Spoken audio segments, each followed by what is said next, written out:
There's a saying out here, one that isn't written in any official park guide or brochure. The wilderness doesn't hate you, but it doesn't love you either. It just is. And it has rules. My name is Alex. For 23 years, I've been a ranger in the Blackwood National Forest. Most people who come here see the towering pines, the crystal-clear streams, the majestic mountains, and they see beauty. They see a playground. I see those things too. But I also see the shadows between the trees. I hear the silence that's a little too deep, and I know the rules. We call it the Wilderness Protocol. It's a set of unwritten laws, passed down from one ranger to the next, from one generation of locals to another. These aren't suggestions about packing out your trash or not feeding the bears. These are rules for survival.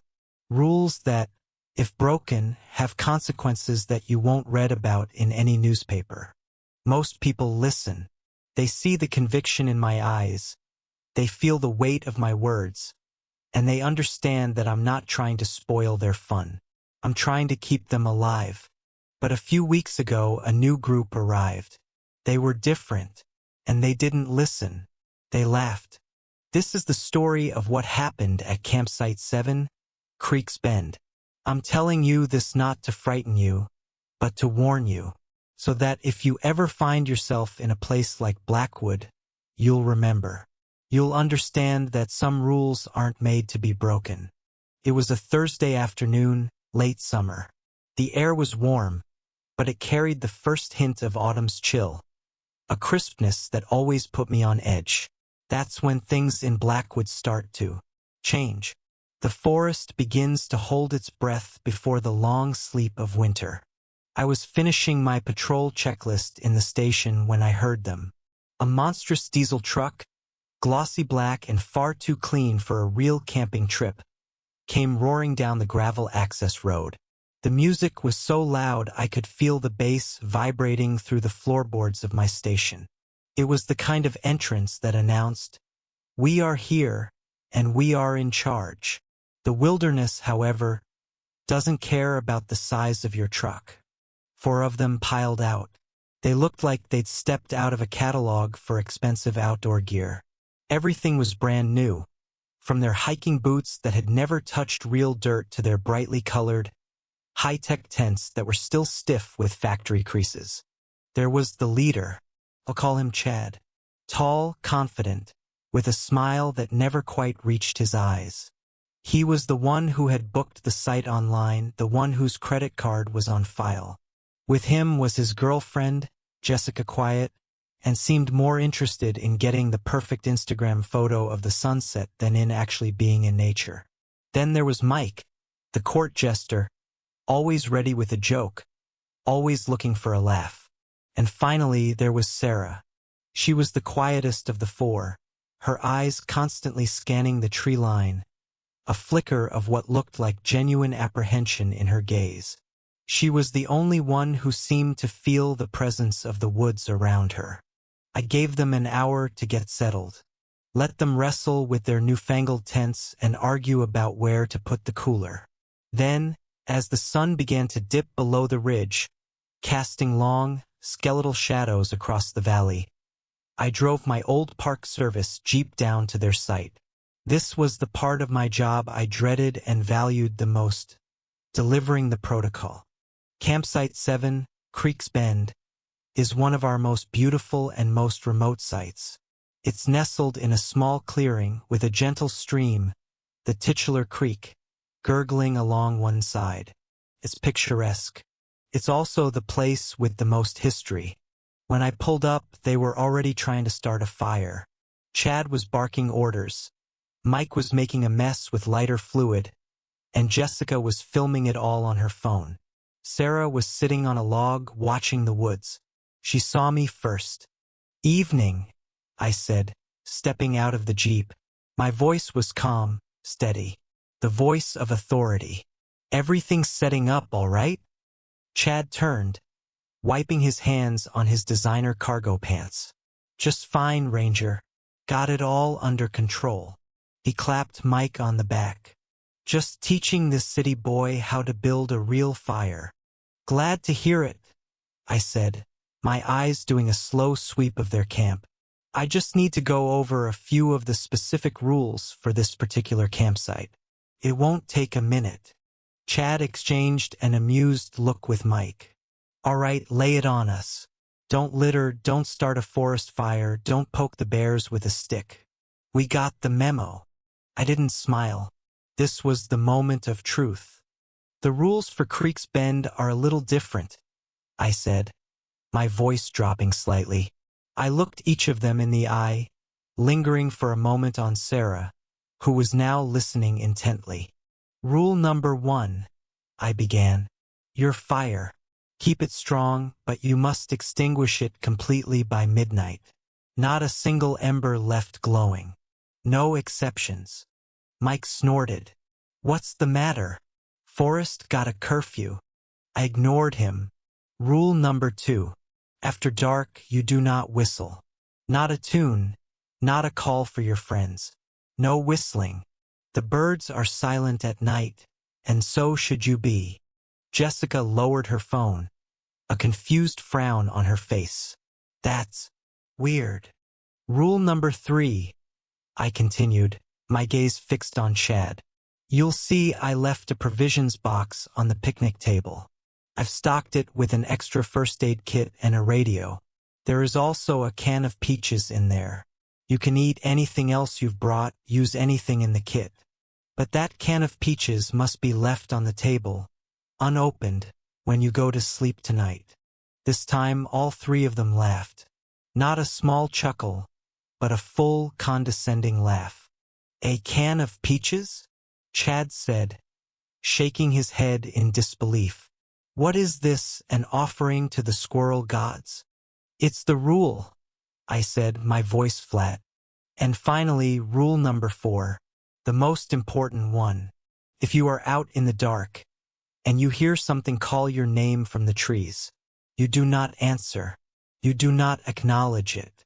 You turn around and you walk back to your fire or your tent, and you do not look back. A heavy silence fell over the campsite, broken only by the crackling of their fledgling fire. The humor was gone from their faces, replaced by a mixture of confusion and irritation. Chad stepped forward. Look, Ranger. What's your name? Alex. Alex. We're just here to have a good time for a couple of days. We're not kids. We're not going to get spooked by some local ghost stories you tell to scare the tourists. A can of peaches? Voices in the woods? Come on. This isn't a story, I said, my patience wearing thin. I don't know why the rules are what they are. I only know that for 50 years, everyone who has followed them at this site has left safely. The few times they were broken, well, the paperwork was complicated. He just stared at me with that smug grin. We'll be fine, Alex. Thanks for the advice. The dismissal was clear. I had done my duty. The protocol demands the warning be given, but it cannot force it to be heard. I looked at Sarah one last time. She was chewing on her lip, her eyes wide with a fear that her friends refused to see. She knew. On some primal level, she knew I wasn't lying. But she was young, and peer pressure is a powerful force. She looked away.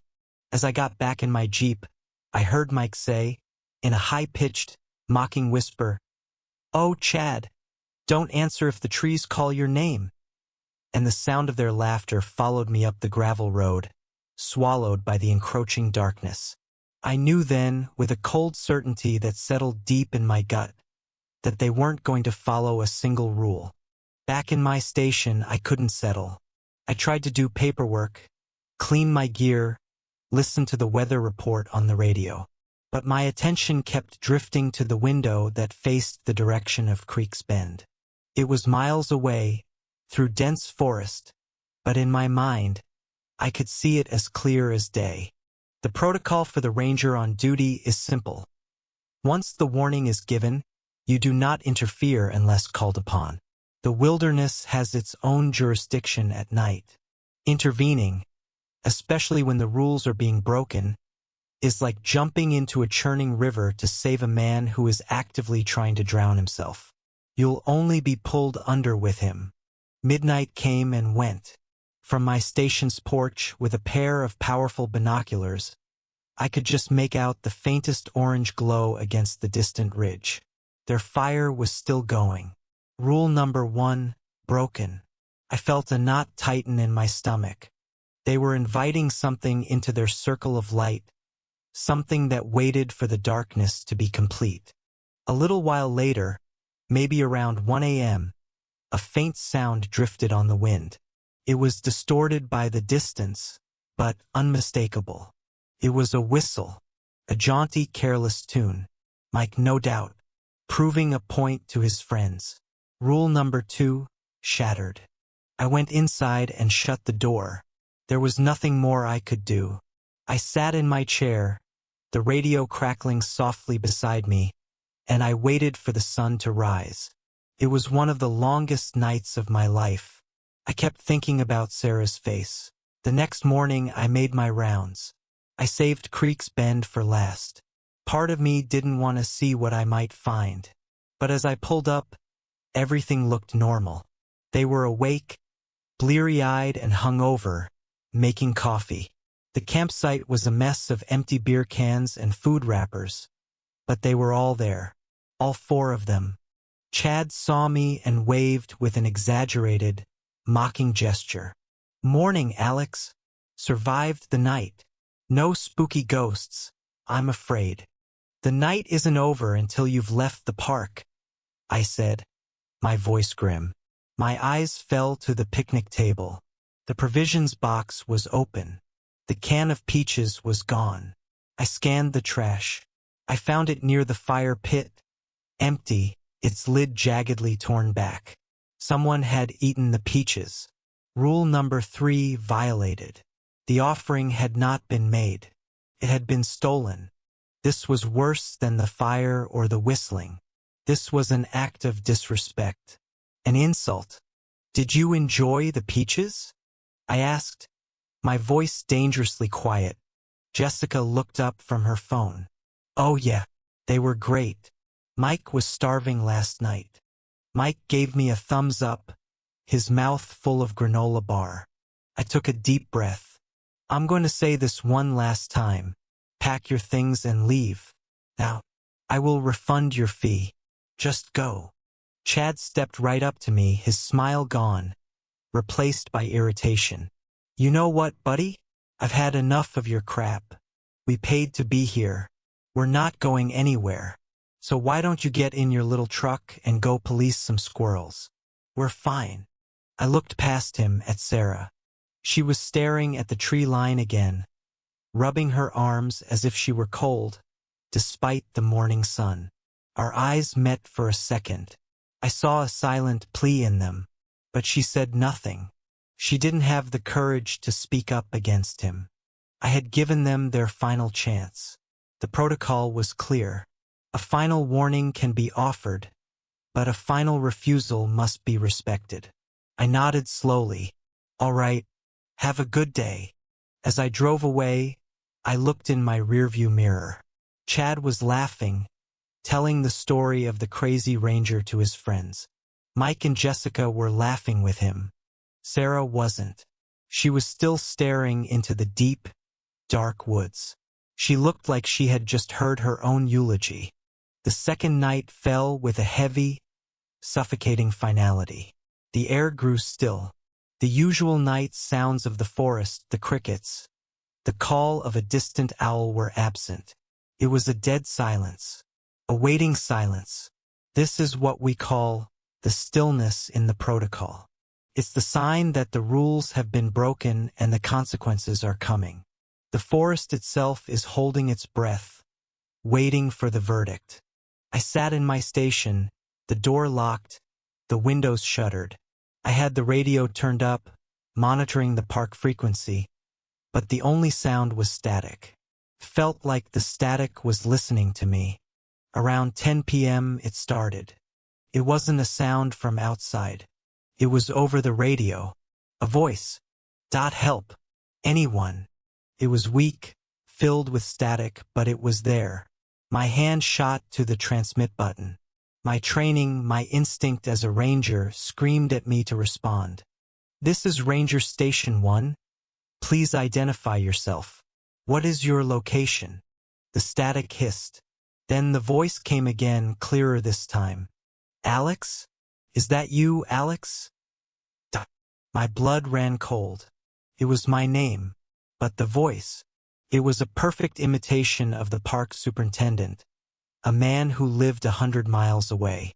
The protocol has a specific addendum for this. Technology is not safe. The wilderness learns, and it mimics. It uses what it knows to lure you out, to make you break your own sanctuary. My hand trembled as I pulled it back from the radio. I didn't answer. Then, a new sound began, this time from outside, carried on the dead-still air from the direction of Creek's Bend. It was a voice, a woman's voice, calling a name. "Mike? Mike, where are you? Stop messing around." It sounded like Jessica, frustrated, maybe a little scared. I pictured the scene. Mike, the Joker, had wandered off to play a prank, to hide in the woods and jump out at them. A few moments of silence. Then the voice called again, but it was different. It was still Jessica's voice, but the tone was wrong. It was flat, empty, perfect mimicry, but with no soul behind it. "Me, Ike." It crooned from the darkness, drawing the name out like a sigh. Then, another voice, Chad's, angry. "Mike, get your ass back here right now. This isn't funny." Then I heard it. A man's voice calling a name. My name. "Alex? Hey, Alex. We need help down here." It was a clear imitation of Chad. A desperate, terrified plea. A trap. A test. They were breaking rule number 4, calling out into the darkness. And now the darkness was calling back, using them as bait for me. I stayed put, my heart hammering against my ribs. My duty was to witness, not to become another victim. Then came the scream. I've heard people scream before. Screams of pain, of fear, of surprise. This was none of those. It began with a sharp, piercing shriek of pure, undiluted terror. It was Jessica's voice. The kind of sound a human being makes only when they are looking at something so impossible, so fundamentally wrong, that their mind breaks. But that wasn't the worst part. The scream didn't just end. It didn't fade out or get cut off. It was erased. One moment, it was filling the entire valley with its horror. The next, there was absolute silence, as if a giant hand had reached out and simply deleted the sound from existence. Silence. The waiting silence was back, but it was heavier now, sated. I sat in my chair, paralyzed, for what felt like an eternity. The scream echoed in my mind, over and over. Then, a single, final sound came from the darkness. A soft, satisfied click, like a predator snapping its jaws shut. And then nothing. The rest of the night was utterly, profoundly silent. The stillness had ended. The verdict had been delivered. The protocol is absolute. You do not go out at night. You do not investigate the scream. You wait for the sun. The sun is the only thing that brings sanctuary. It is the only thing it seems to respect. Waiting for dawn was the hardest thing I've ever had to do. Every minute was an hour. Every rustle of leaves outside my window was a new threat. I felt a terrible, crushing guilt. For Sarah, who had been afraid. For all of them who had been arrogant and foolish, but who didn't deserve that. When the first sliver of gray light finally pierced the horizon, I was already in my Jeep, engine running. I drove towards Creek's Bend not with the urgency of a rescue, but with the grim resignation of a man coming to survey a wreck.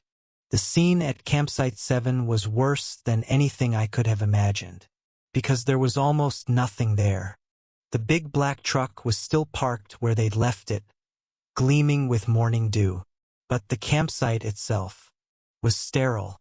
The fire was a circle of cold, black ash. The two expensive tents were still standing, but they had been opened, not unzipped. A single razor-thin slit ran from the top to the bottom of each tent door, so fine it looked like it had been made with a surgeon's scalpel.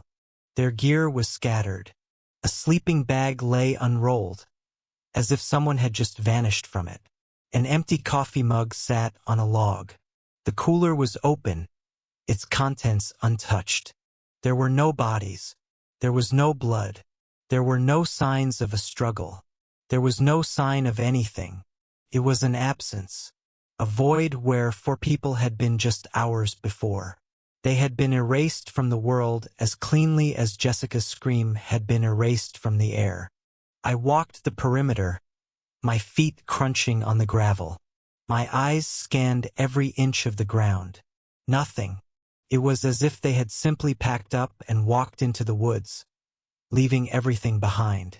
But no one would do that. My gaze fell on the picnic table. It was empty, except for one thing. Sitting in the very center of the table was the can of peaches.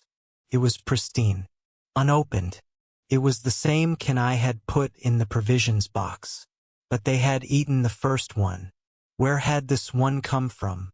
Had it been returned, placed there as a sign, a taunt, a receipt for services rendered? My stomach churned. This was a message, a display of power. It hadn't just taken them. It had reset the board. It had put the offering back as if to say, "This is how it should have been done." Then I saw it, half hidden under a bush near the edge of the woods. A cell phone, Jessica's, from the pink case. It was face down in the dirt, the screen shattered. With trembling hands, I picked it up. Miraculously, it still had power. There was one new video file, recorded at 10:13 p.m. the previous night. My heart pounding, I pressed play. The video was shaky, dark. It was pointed at Mike, his face illuminated by the campfire. He was grinning, looking off camera. "You guys are so paranoid," he slurred, clearly drunk. "Watch this." The ranger said not to whistle. "So what's the big, bad forest gonna do if I just—" He pursed his lips and let out a long, clear whistle, the same jaunty tune I had heard the night before. He held the note, then grinned at the camera, which must have been held by Jessica. "See? Nothing," he said with a laugh. But the camera didn't stay on him. It panned shakily towards the impenetrable wall of darkness just beyond the firelight. For a few seconds there was nothing, just black. Then, from the darkness came the whistle. It was a perfect echo.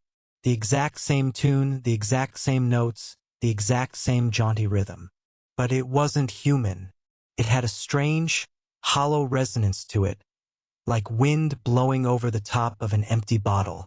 On the video, you could hear Jessica's breath catch. "Mike, what was that?" she whispered. Mike's drunken confidence vanished. I don't know," he stammered. The camera shook violently as if she had jumped. A low sound followed the mimicry, a sound that didn't belong in any forest on earth. It was a soft, rapid chittering, a wet, clicking sound, the sound of something impossibly large, impossibly ancient, unfolding itself in the dark. The phone dropped. The screen showed only a blurry image of leaves and dirt. But the audio continued for another 10 seconds. It captured Chad yelling, "What the hell is that?" Captured Sarah letting out a small, terrified whimper. And it captured the chittering sound getting closer, louder. Then, it captured the beginning of Jessica's scream, cut short as the recording ended. I stood there in the silent, sunlit campsite, the phone in my hand, the chittering sound echoing in my head. I finally had a piece of evidence, a recording of the thing that lived in the shadows of Blackwood, a recording I would never show to anyone, because some things, once seen or heard, can never be forgotten. And because I knew with absolute certainty that no one would believe me, they would just laugh, I filed the report. For missing campers, the official search went on for weeks. They brought in dogs, helicopters, expert trackers. They found nothing. Not a footprint, not a shred of clothing, not a single trace. To the outside world, it's just another mystery. A tragic case of people getting lost in the vast wilderness. But I know the truth. They weren't lost. They were taken. They paid the price for their arrogance. They broke the rules. They laughed when they should have listened. And the wilderness, which does not love and does not hate, simply collected its due. The can of peaches sat on my desk for a month before I had the courage to bury it deep in the woods, far from any trail. Creek's Bend is closed now, permanently, but the thing that lives there is not gone. It's just waiting for the next person who thinks the rules don't apply to them. So listen to the protocol. Heed the warnings. The wild places of this world are older and stranger than we can possibly comprehend. Show respect. Be humble. And if a weary old ranger tells you to leave a can of peaches on the table, for God's sake, just do it. Thank you for listening. If you value these warnings, if you understand the importance of respecting the wild, please consider subscribing to the Wilderness Protocol. Stay safe out there, and stay aware.